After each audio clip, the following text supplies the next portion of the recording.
isa, ihanda po natin ang ating mga dalang Biblia. Buksan natin sa Awit, chapter 14. Awit, chapter 14. Titignan po natin ang buong chapter. Sige po, basahin natin. Chapter 14, verse 1. Sinasabi ng hangal sa kanyang puso, walang Diyos. Sila'y masasama, sila'y gumagawa ng kasuklam-suklam na mga gawa. Walang gumagawa ng mabuti. Ang Panginoon ay nakadungaw mula sa langit sa mga anak ng mga tao upang tignan kung may sino mang kumikilos na may talino na hinahanap ang Diyos. Silang lahat ay naligaw, sila ay pare-parehong naging masasama, walang sino mang gumagawa ng mabuti, wala kahit isa. Hindi ba alam ng lahat ng gumagawa ng kasamaan na siyang kumakain sa aking bayan gaya ng kanilang pagkain ng tinapay at hindi tumatawag sa Panginoon? Sa malaking pagkasindak, sila'y malalagay sapagkat ang Diyos ay kasama ng salinlahi ng mga banal. Verse 6, ang panukala ng dukha sa kahihiyan ay ilalagay mo, ngunit ang Panginoon ang kanyang saklolo. Verse 7, ang pagliligtas para sa Israel ay manggagaling nawa mula sa Zion. Kapag ang kayamanan ng kanyang bayan ay ibinalik ng Panginoon, magagalak si Jacob at matutuwa ang Israel. Sa chapter 14 ng Awit, inilalarawan ni David ang katangian ng isang taong hindi naniniwala na merong Diyos at merong buhay pagkatapos ng buhay natin sa mundong ito. Tinatawag natin silang atheist. At ang paglalarawan ni David, sila ay mga hangal. At makikita natin na merong reason ang Bible kung bakit ang tawag sa kanila ay hangal. Sinasabi ni Pablo sa Roma chapter 1 na ang tao po, kung titingnan niya ang mga bagay na nalikha, ang langit, ang buwan, ang araw, ang dagat, malinaw na sinasabi sa kanya na mayroong Diyos na makapangyarihan at divine na lumikha ng mga ito na kailangan niyang pasalamatan at purihin. Ang ibig sabihin, tinawag na hangal ni David ang isang atheist dahil alam niya na mayroong Diyos pero pinili niyang hindi maniwala. Si Pablo, ang paglalarawan niya, pinipigilan niya ang kaalaman niya na mayroong Diyos. So ang ibig sabihin po, sa kabila ng kaalaman ng tao na mayroong Diyos na kailangan niyang pasalamatan, mayroong Diyos na kailangan niyang purihin, intentionally tumalikod ang tao. At ito ang reason kung bakit tinatawag na hangal ng Biblia ang isang atheist, ang isang taong hindi naniniwala na merong Diyos. Pero sa verse 2, nag-expand ang scope ni David. Ang sabi ni David, mula sa langit dumungaw ang Panginoon at tinignan ang lahat ng mga tao at parehas din ang kanyang nakita. Walang sino man ang mabuti, walang sino man ang naghahanap sa Diyos. Ang ibig sabihin,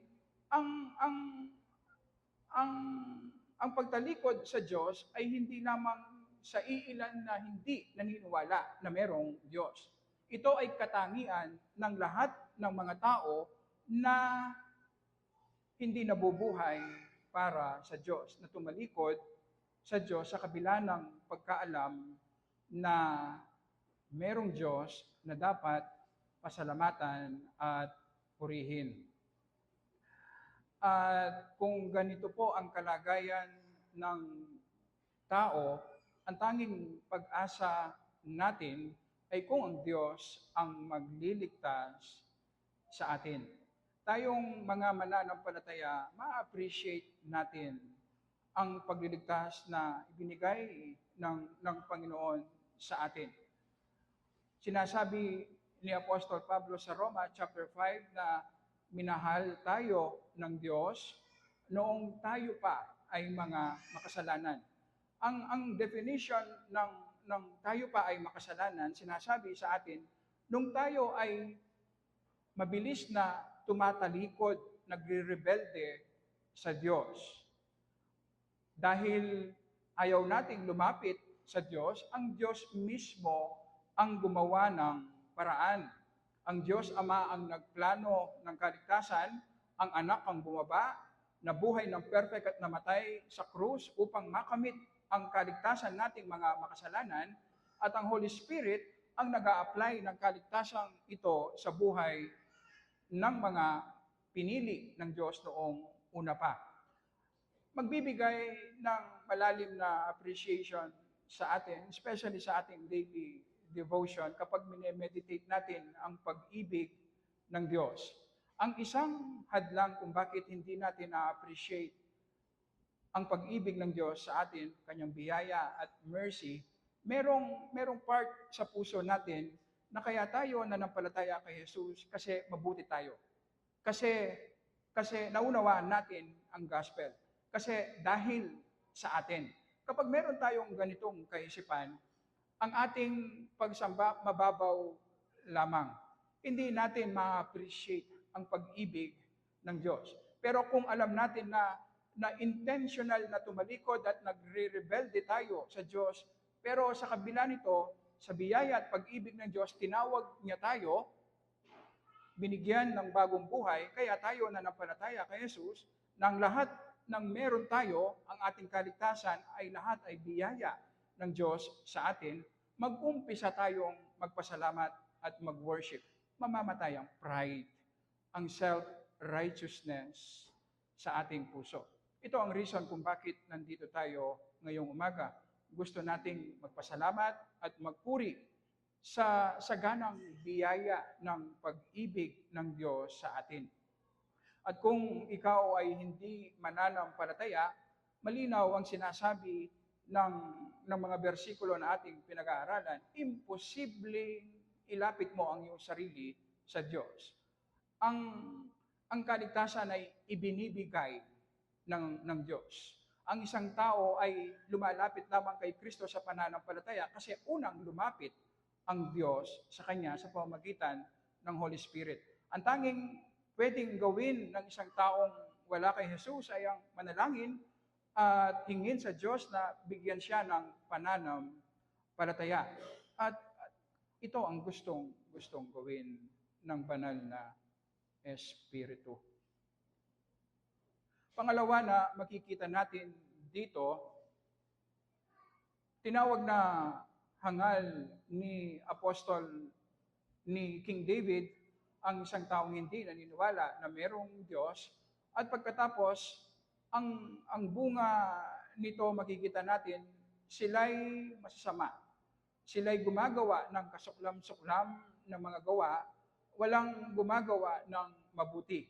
Sa Roma chapter 1, ang sabi ni Apostol Pablo, naihayag ang pot ng Diyos mula sa langit laban sa ungodliness at unrighteousness.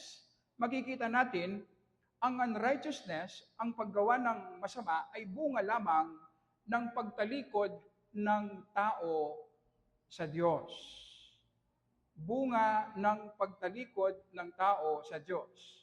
Kaya mapapansin po natin sa Roma chapter 1, pagkatapos i-discuss ni Apostol Pablo ang pagtalikod ng tao sa Diyos, binanggit niya ang iba't ibang mga kasalanan na ginagawa nating mga tao ngayon. Alam niyo po ba, kahit na tayo ay mananampalataya na, ang ganitong klaseng picture, ganitong klaseng buhay, makikita natin sa ating buhay. Naniniwala tayo na merong Diyos. Pero ang problema sa klase ng pamumuhay natin, nabubuhay tayo na para bang walang Diyos. At hindi natin nakikita at napapansin dahil sa ignorance, dahil sa natitirang remaining sin sa atin, na ang main reason, ang pinakaugat ng mga problema na ating nararanasan, hindi natin nakikita dahil nabubuhay tayo na parang walang Diyos.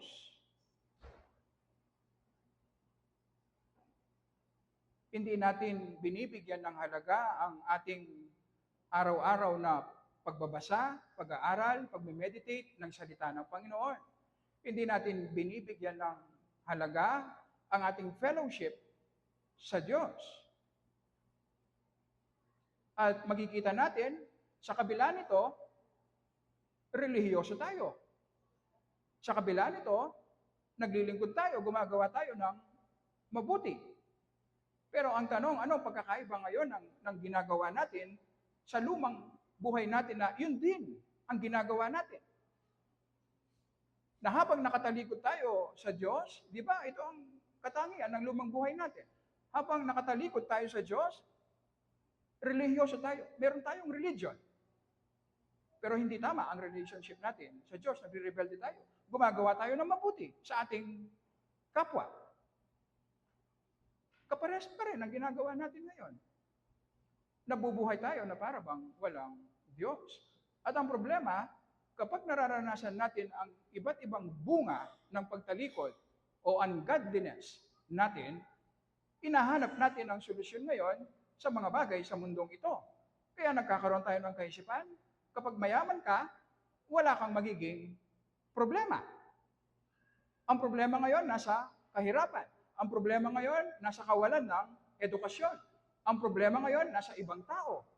Hindi natin nakikita na ang main problem natin, nabubuhay tayo na parang walang Diyos. At makikita natin yan na hindi natin binibigyan ng halaga ang ating daily communion sa Diyos. At paulit-ulit ang problema, hindi natin nakikita. Alam niyo po, kung makita lang natin ang ignorance at darkness sa ating puso, halimbawa, paulit-ulit, pinag-aaralan natin, nakikita natin sa salita ng Panginoon na ang paraan upang maging mayaman ay kung ibibigay natin ang ating kayamanan sa Panginoon, invest natin sa kingdom ng Panginoon. Pero anong ginagawa natin? Wini-withhold natin ang kayamanan natin sa Panginoon dahil gusto nating maging mayaman sa mundong ito. Kung gusto nating maging masaya, ibigay natin ang buhay natin sa Panginoon. Anong ginagawa natin? Wini-withhold natin sa Panginoon. Ayaw nating maghirap. Ayaw nating masaktan. Sinasabi sa atin na temporary lang tayo sa mundong ito, mamamatay at mamamatay tayo. Hindi ba yan ang sinasabi ng mga bangkay na pinupuntahan natin? Tuwing merong burol at libing, sinasabi sa atin, tayo rin mamamatay. Pero hindi tayo nabubuhay tayo sa mundong ito na para bang hindi tayo mamamatay. Makita po natin, napakahina natin pagdating sa mga bagay na espiritual. Hindi natin nakikita ang liwanag ng mga katotohanan ng salita ng Panginoon. Ito ang main reason kung bakit marami tayong problema. Ang main problem natin, hindi ang kahirapan, hindi ang kawalan ng edukasyon, hindi ang ibang tao. Ang main problem natin, nabubuhay tayo na para bang walang Diyos. At kung maging maayos lang ang relationship natin sa Diyos, aayos din ang ating buhay. Sinasabi sa atin, ang prioridad natin ay ang Panginoon, ang relationship natin, ang communion natin sa Panginoon, kanyang salita. Kailangan natin magtrabaho. Kailangan natin mag-aral. Kailangan nating gawin ang ating iba't ibang social obligation sa mundong ito. Pero wag nating isipin na ito ang main solution sa ating problema. Hindi. Ang main solution ay godliness. Ang mag-grow tayo sa ating relationship sa Panginoon. At kung maranasan lamang natin ang tunay na godliness, maging tama ang relationship natin sa Panginoon, mag-worship ang ating mga puso araw-araw, marami sa mga problema na nararanasan natin kusang mawawala. Magiging magaan at simple ang ating pamumuhay. At dito pa lamang, mararanasan na natin ang eternal life na lubusan nating mararanasan sa susunod na glory. At ito ang mensahe sa atin ng awit, chapter 40. Ang karanasang ito ni David ay picture ng magiging karanasan ng darating na tagapagligtas ang ating Panginoong Yesus. Sinasabi ni David dito, magmula chapter 3 hanggang chapter 13, paulit-ulit na binabanggit ni David ang mga problema na kanyang nararanasan, persecution, loneliness, ang ungodliness ng ibang mga tao. At sa chapter 14, sinabi niya ang main reason, dahil ang lahat ng tao ay nagkasala. At sinasabi sa atin ng Panginoong Yesus na Diyos na nagkatawang tao, makakaranas ng ganito ring persecution, paghihirap, hanggang sa kamatayan sa krus. Hindi dahil meron siyang kasalanan, kundi dahil bilang ipinadalang substitute kahalili ng Diyos na siya magbabayad ng kasalanan sa krus upang ang sino mang manampalataya sa Kanya ay magkakaroon ng buhay na walang hanggan. At ang pag-ibig na ito ng Diyos sa pamamagitan ng ating Panginoong Yesus, ito ang kailangan nating maranasan, maunawaan, maging totoo sa ating buhay upang mag-worship ng tunay ang ating mga puso. At kapag nag-worship ang ating mga puso, maraming problema kusang aalis, mawawala. Magiging simple at magaan ang buhay natin. Tayo po ay manalangin. Nagpapasalamat kami, Panginoon, sa iyong mga salita na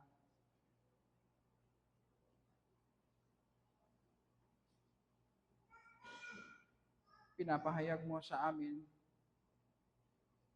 Masyado kang gracious, Panginoon. Infinite ang iyong patience sa amin.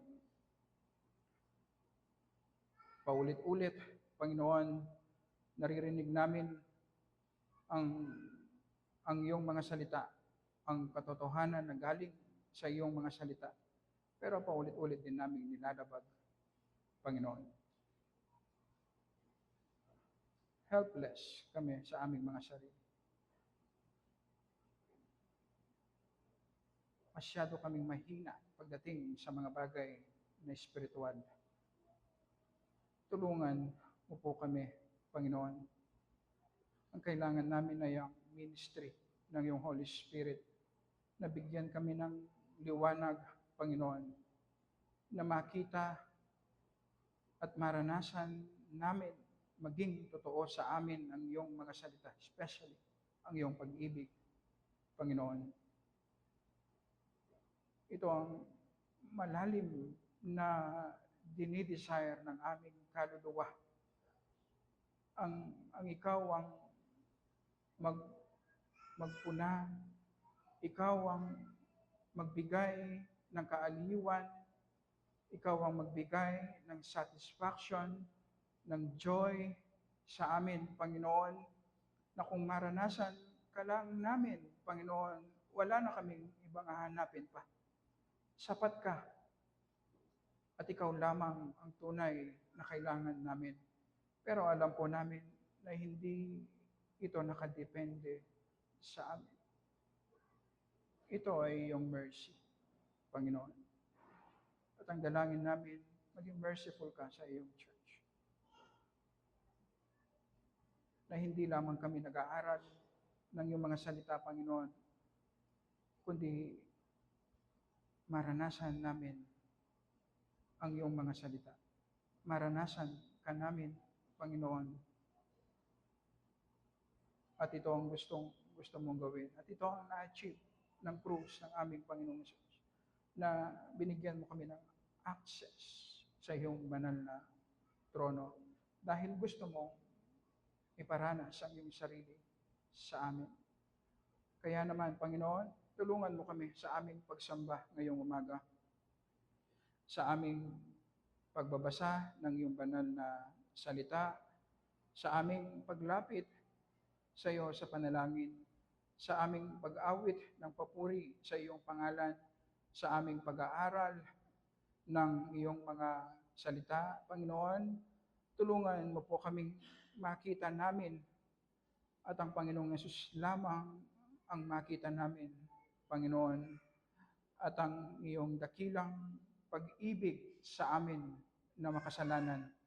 Tulungan mo po kami tumugon ng may pasasalamat sa aming mga puso.